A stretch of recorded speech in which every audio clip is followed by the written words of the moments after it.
По рекламите се враќаме со темата за вечерва. Намерата на власта да ја озакони употребата на гумени куршуми, шок бомби, електрични парализатори и специјални возила при справување со поголеми нарушувања на јавниот ред и мир. Иницијативата доаѓа во период на зачестени граѓански протести и најави за нови. Гости во студиото ќе бидат омбудсманот Иџет Мемети и екс-високиот полициски службеник Љубомир Ѓурчевски. Пред да отвориме дебатата со нив, да видиме дел од досегашното искуство во светот од примената на некои од овие оружја. Александар Димитриевски. Војниците употребувале гумени куршуми во време кога знаеле дека се многу поопасни отколку што за тоа знаела јавноста. Вака звучи првата реченица во минатогодишен текст на британски BBC, поврзан со употребата на гумените куршуми во 70-тите години во Северна Ирска од страна на британската армија. Според декласифицирани информации, за периодот кога се испукани десетици илјади вакви куршуми, експертите на војската на Обединетото кралство оцениле дека гумената амуниција може да биде смртоносна и дека може и предизвикува сериозни повреди. Наместо нив, во некои земји се користат пластични куршуми како средство за присилба, но и во нивното досие се вели дека можат да предизвикаат смрт и тешки повреди ако не се употребуваат правилно. Од новите средства за присилба, кои со закон ќе може да ги користи македонската полиција, голема дебата во светот има и за електричните парализатори. Ги употребуваат голем број на полициски единици, но речиси секаде има резерви околу нивната употреба. Според расположиваат онлайн литература, електричниот шок од парализаторите може да предизвика и срцев удар кај лицето кое е цел на нападот, ако тоа лице има хронично болно срце или е под дејство на одредени дроги или алкохол. Постои загриженост од физичките повреди, односно лицето кое е парализирано со електрошок, вообичаено паѓа на тлото без да биде во можност да го ублажи ударот, например со рацете. Наспроти сите можни негативни последици, главниот аргумент на оние кои се залагаат за употреба на овие оружја е дека се помалку смртоносни од употребата на огненото оружје. Александар Димитриевски, 360 степени.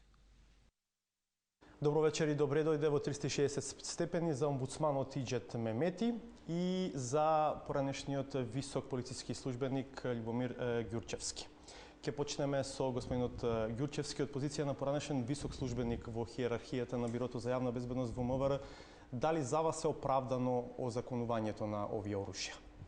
Генерално, како долгогодишен полициски службеник, значи употребата на средствата за присилба во услови на нарушен јавен ред и мир во поголем обем секогаш мора да биде озаконета и озаконето да бидат сите средства кои што се употребуваат во интервенцијата на полицијата. Во досегашниот закон за полиција, во членот 91, се регулирани и наведени се точно кои средства на присилба може да ги употреби полицијата во услови на нарушен јавен ред и мир во поголем обем. Прашањето за овие нови средства за присилба, кои што сега се оди да се регулираат со закон, е прашање кое што само по себе барат многу поширока дебата, не само на помеѓу полициските службеници и останатите чинители во заедницата, туку и на другите стручни служби, пред се здравствените служби, кои што треба точно и прецизно да ги согледаат последиците од примената на овие средства за присилба.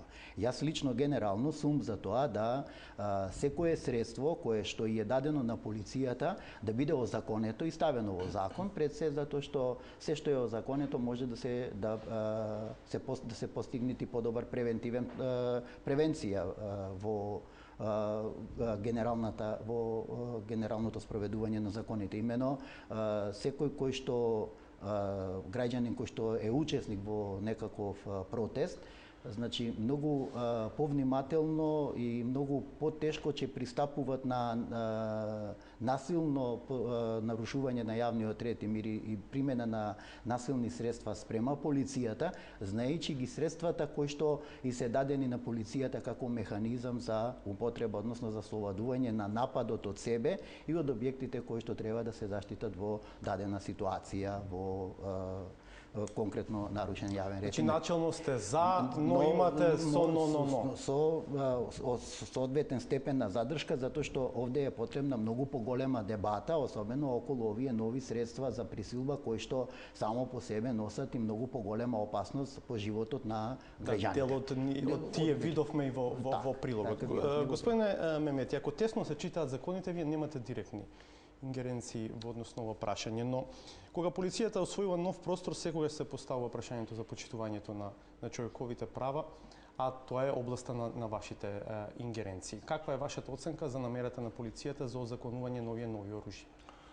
Шефне, спарадаше për мен se shumë let I qasemi miratimit apo ndryshimeve të ligjeve.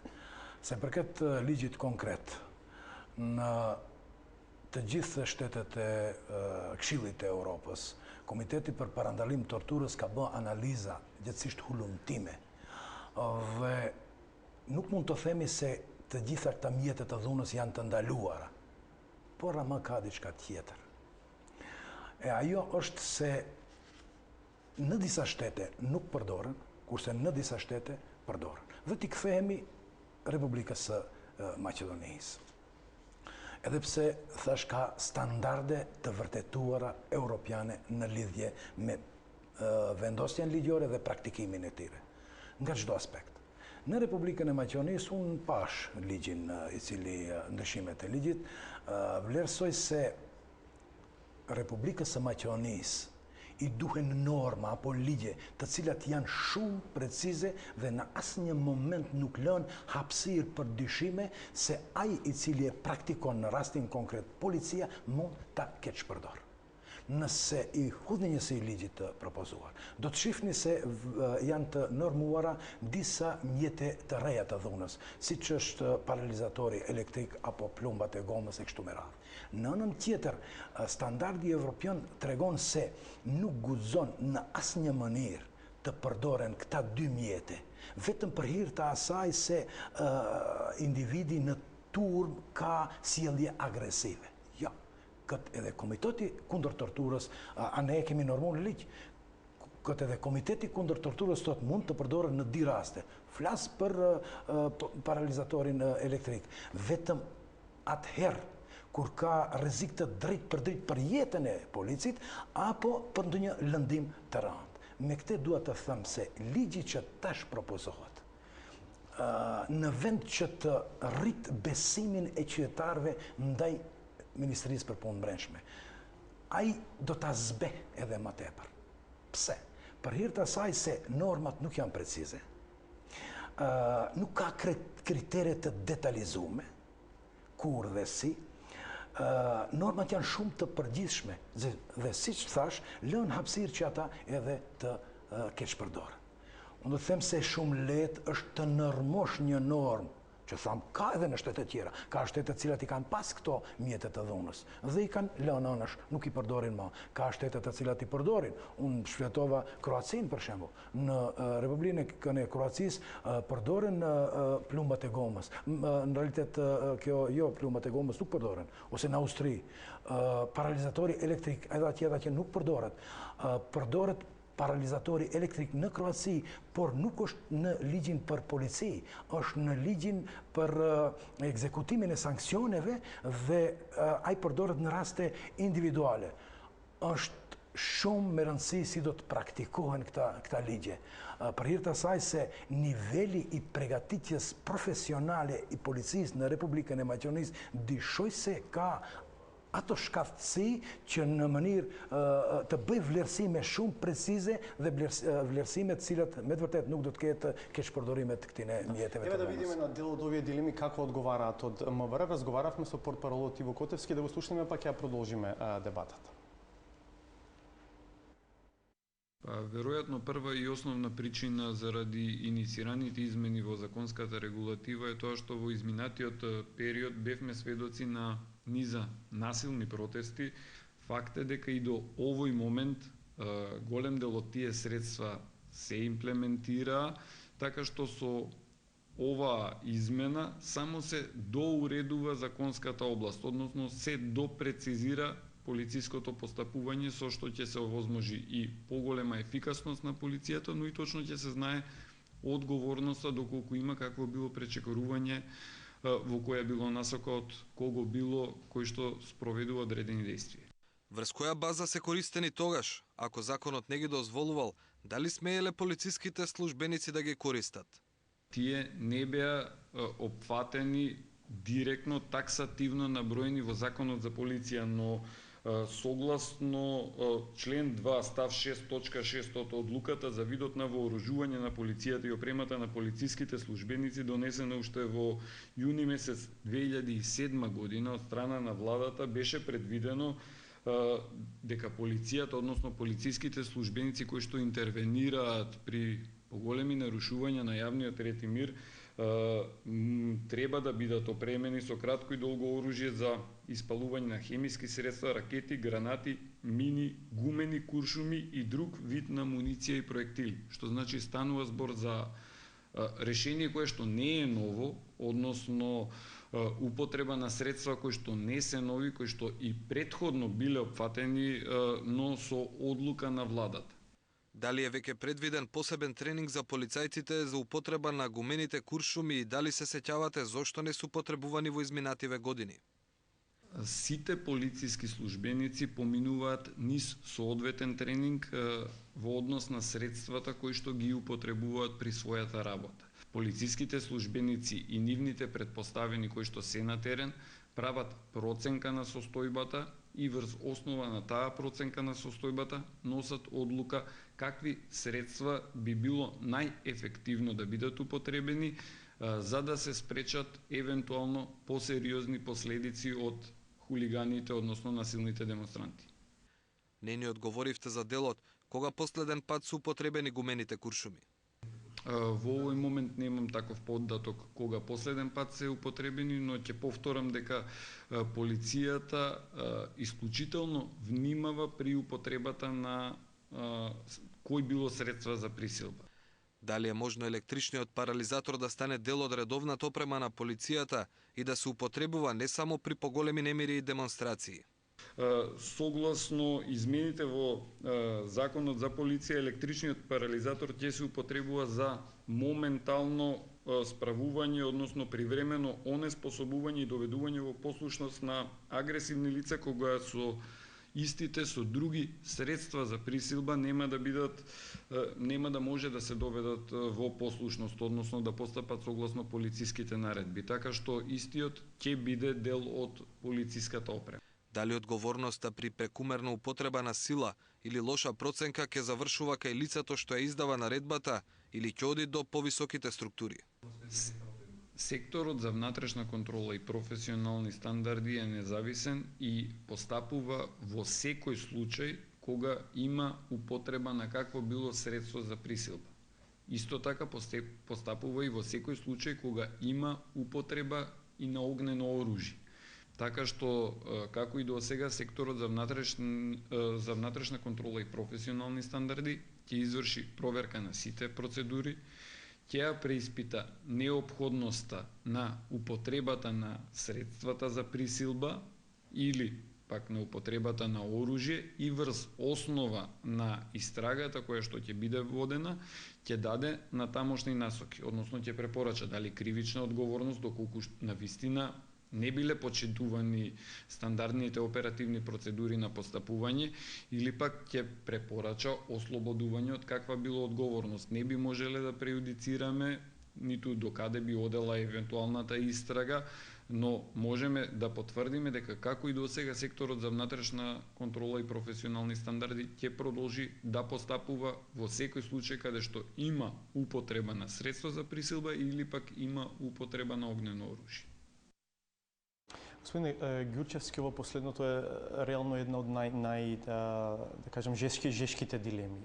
Дали е внатрешната контрола на начин на кој што сега е поставена во рамките на МВР, а често е предмет на критики, факт е, тоа може да биде гаранција за соодветно почитување и примена на овие нови оружја.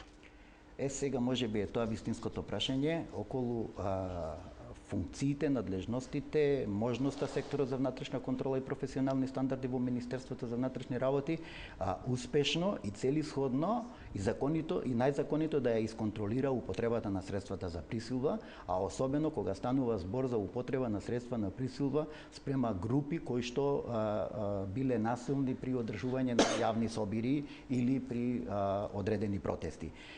Мислам дека мое лично мислење е дека во секторот за внатрешна контрола во Министерството за внатрешни работи со овие капацитети и со ова поставеност не се во можност да извршат целосна и успешна контрола точно на овие средства за присилба, а особено новиве средства за присилба кои што се предлага да се озаконат со оглед на последиците кои што би можеле да настапат од нивната примена.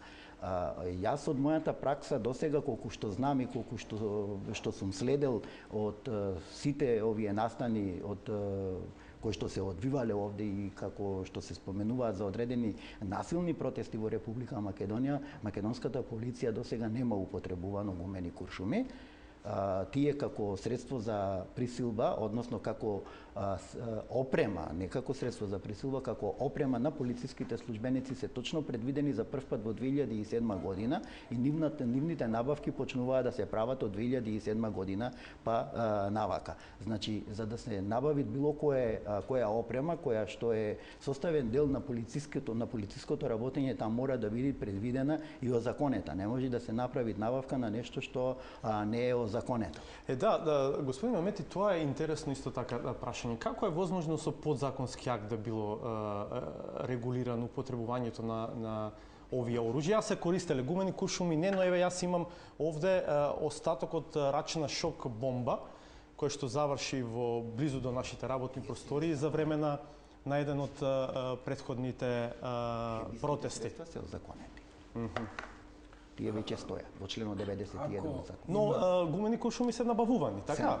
Да, се набавувани. Не се користени, но се набавувани постојат во магазините. Согласно овој подзаконски акт кој што беше спомнат, кој е донесен во 2007 година од страна на владата на Република Македонија, но исто така е прашање дали со подзаконски акти може да се регулират видот и опремата која што ќе ја користат полициските службеници.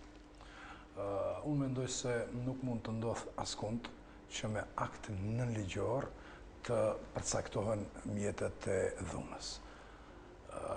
Ato patjetër duhet të jenë të normuara në ligj. Pra, çdo kund në demokracitë parlamentare është parlamenti i cili mund të vendos me ligj se cilat mjetet e dhunës mund të përdoren. Ajo ka qenë e palejueshme dhe ai akt ka qenë akt i qeverisë, akt kundër kushtetues dhe nuk ka dilema aty. Çështja tjetër sa u përket se shumë diskutabile, shumë lehtë është ta shkruash një ligj. Shumë rëndë është ta praktikojsh çfarë kapacitete ka Republika e Maqedonisë që në mënyrë shumë të mirë ta implementoj. Ne kemi, unë e kom përmend edhe publikisht, kemi organet e administratës, tu hinë edhe policia, të cilat janë të ngarkuara, qoftë në aspekt nacional, qoftë në aspekt politik. Është çështje tjetër se ata resurse njerëzore që duhet t'i praktikojnë këta ligje, sa kanë shkathësi, sa janë profesionist dhe ai duhet të miraton vendim apo të jep urdhën kur duhet të përdoret. Shihni tash, di mjete janë më të diskutabile, çështja e përdorimit të paralizatorit elektrik dhe çështja e përdorimit të plumit të gumës. Në ligj thuhet se paralizatori elektrik mund të përdoret nëse në turm ka person i cili është i padedjueshëm dhe agresiv. Këtë standardet nuk e lejojnë. Unë e përmenda në fillim. E dyta, sa i përket plumbit, po ashtu thot ka nevojë nëse kemi në turm persona të cilët në mënyrë agresive nuk mund të mbrapsen dhe sillen. Standardet ndërkombëtare ndalojnë përdorim të plumbit të gomës në turm. Për hir të asaj ndalohet ka standarde i cili thotë se duhet të ketë në ligj kritere. Kur? Ku? Pse? në turma se si jo, ndaj pleqve, ndaj personave që nuk janë të mundur, nuk kanë gjendje shëndetësore të mirë, ose për paralizatorin elektrik, nuk guzon të përdoret ndaj personave, edhe këto janë standarde që Komiteti i Këshillit të Evropës i ka normuar.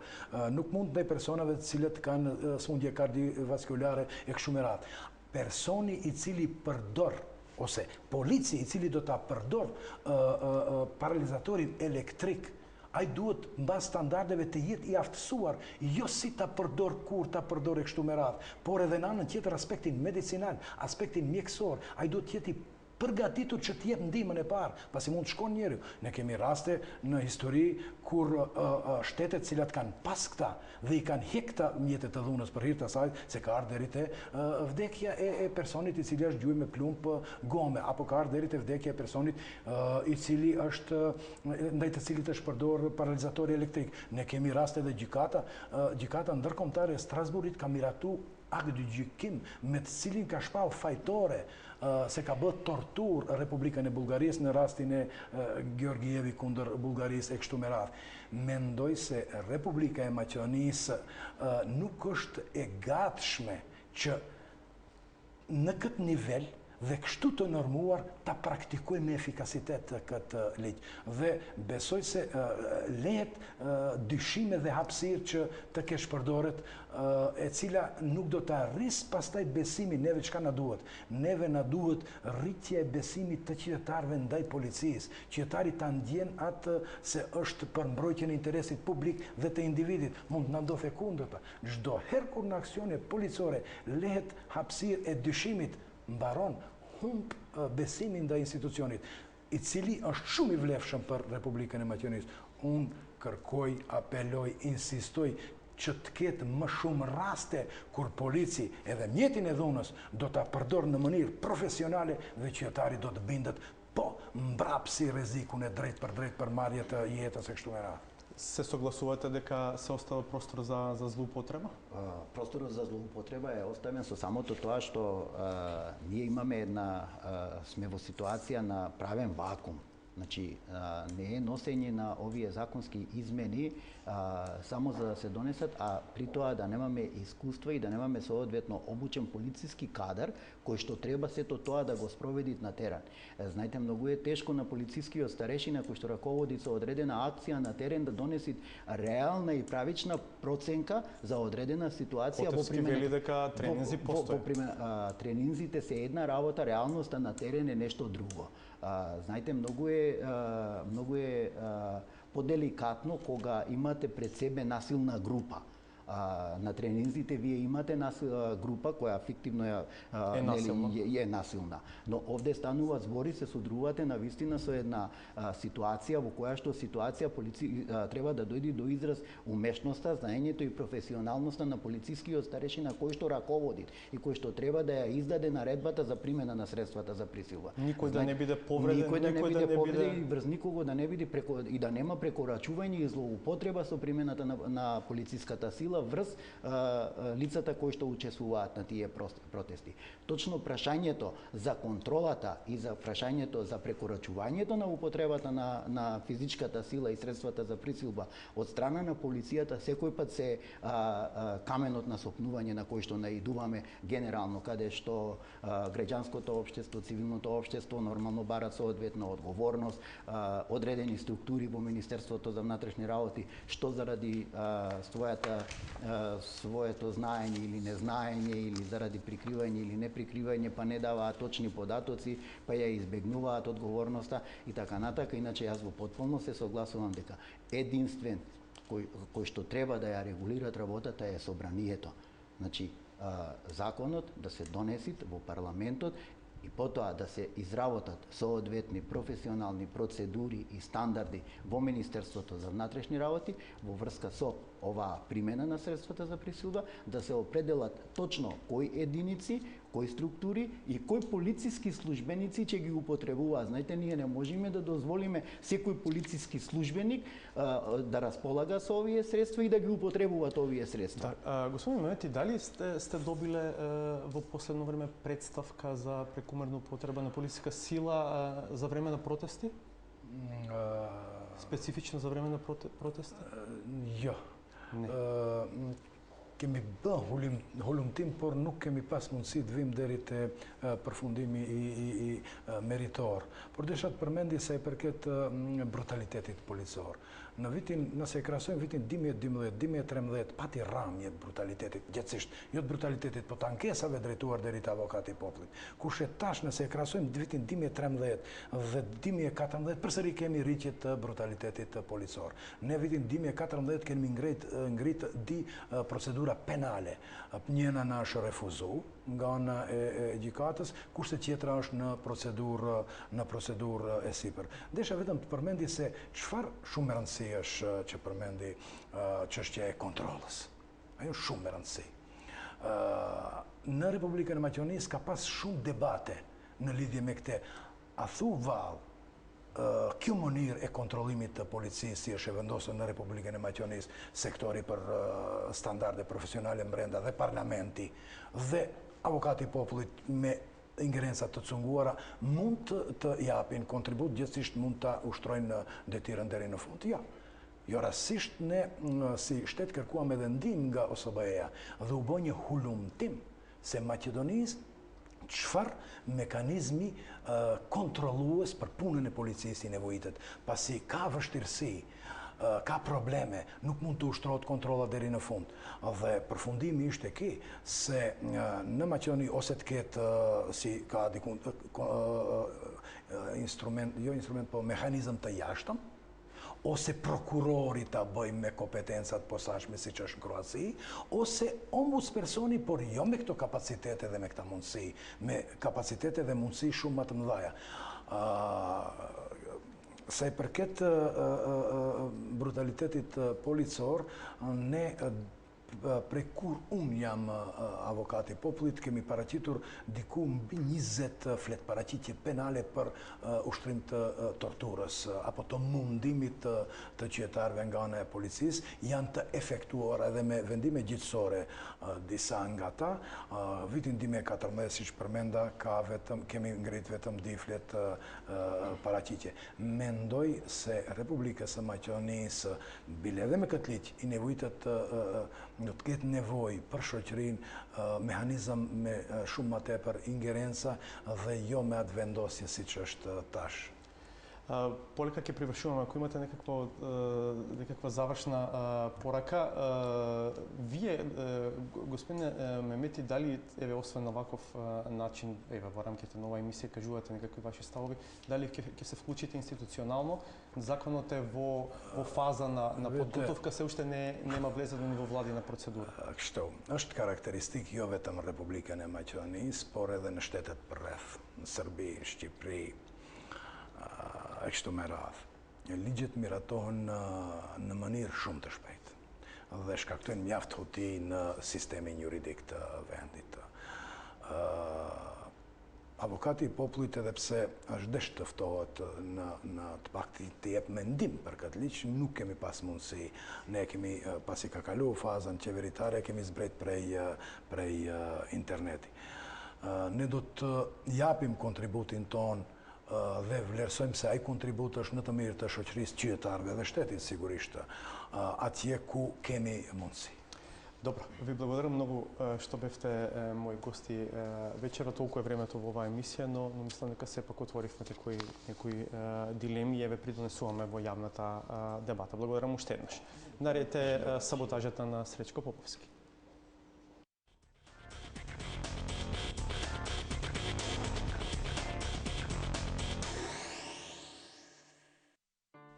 И осигурувачи да беа ке прегореа под налетот на високите ампери од кои деновиве тече инвестициска струја. Дури и на генераторот на позитивна енергија добро би му дошло некое мало отпорниче, за да го стабилизира напонот и тој за само неколку часа го качува нивото за 100%. Ќе вработат директни вработувања 1000 во првите 3 години. Станува збор за околу 1000 вработувања во период од 5 до 7 години, во првите 3 до 4 години околу 450. Има една вака една шала народна, вели кој зашто учам. А тие што малку повеќе учеле па станале универзитетски професори не можат да го сватат професионалното омаловажување, кое се крие зад големиот збор реформа и уште поголемиот квалитет, на кој покрај државниот испит конзервативците му придодадоа и либерална примеса, предлагајќи ректор да може да биде лице што не е македонски државјанин. Како може такво нешто да се предложи? Па во тоа, јас сега во таа смисла, на трагикомично, можам да предложам слободно, зошто па да не ни биде и премиер странец. Има една вака, една шала народна, вели, кој зашто учил? Ама баш со народот нема мајтапење, особено некога тоа доаѓа од оној што формално им е газда на демонстрантите, кои пред управата на фирмата си ги бараат придонесите и платите, а тој наместо за своите вработени е загрижен за туѓите хонорари. Тоа е добра мерка, бидејќи ќе овозможи поголема социјална заштита за луѓето кои што примаат хонорари да влезат во системот на здравствена заштита. Јас работам во Еврокомпозит. Нигде немаме ни здравство, немаме ни стаж, немаме ни личен доход, немаме ништо. Здравство, пензиско 3 години немаме картончина. Таму каде што досега немаше, треба се плаќаат придонеси, а овде каде што имаат статус работниците вработени се, никој не го контролира тоа што за овие луѓе не се платени придонесите. Значи, една парадоксална ситуација. Има една вака, една шала народна, вели, кој зашто учил? Моделчето со кое конфекционерите од владата фиктивно ќе го кројат бројот на невработени е предвреме официализирано, иако на сите упатени им беше јасно дека ременот што им се става на распуштените хонорарни пантолони е наменет само за тоа. Тие по автоматизам ќе станат вработени, па макар ангажманот им траел само еден ден, ама веќе следниот нема пак автоматски да бидат невработени, бидејќи шнајдерите не сакаат самите себе си да си ставаат штепчиња. Значи, мора се пријави. Значи, му завршил договорот, треба да каже јас продолжувам како невработен. Значи, јас не можам да ние од каде знаеме дека он ќе продолжи да невработен. Има една вака, една шала народна, вели, кој зашто учил? Лекција по споредбени, ама политички системи одржи Ахмети, со паралела која делува збунувачки, ама не поради заканувачкиот тон, туку поради дилемата која останува да лебди, за тоа кој во приказната би бил Путин, а кој Порошенко, со оглед дека жртвите се однапред познати. Тарсимин е НАТО, jo vetëm që prodhon marrëdhënie të mira ndër etnike, por edhe ndërfëqësore dhe në tërë rajonin e Ballkanit Perëndimor, se nuk është larg Ukraina. Që në çdo kohë duhet ta kujtojmë se zgjarje dhe zhvillime ndodhin në Ukrainë. Të pakëndshme dhe të papëlqyeshme para askënd, deri më tani rreth 5.000 njerëz të vrarë. Има една вака, една шала народна, вели, кој зашто учил? Некој учил за војна, некој за мир, а кој сака да научи, нека ја гледа МТВ.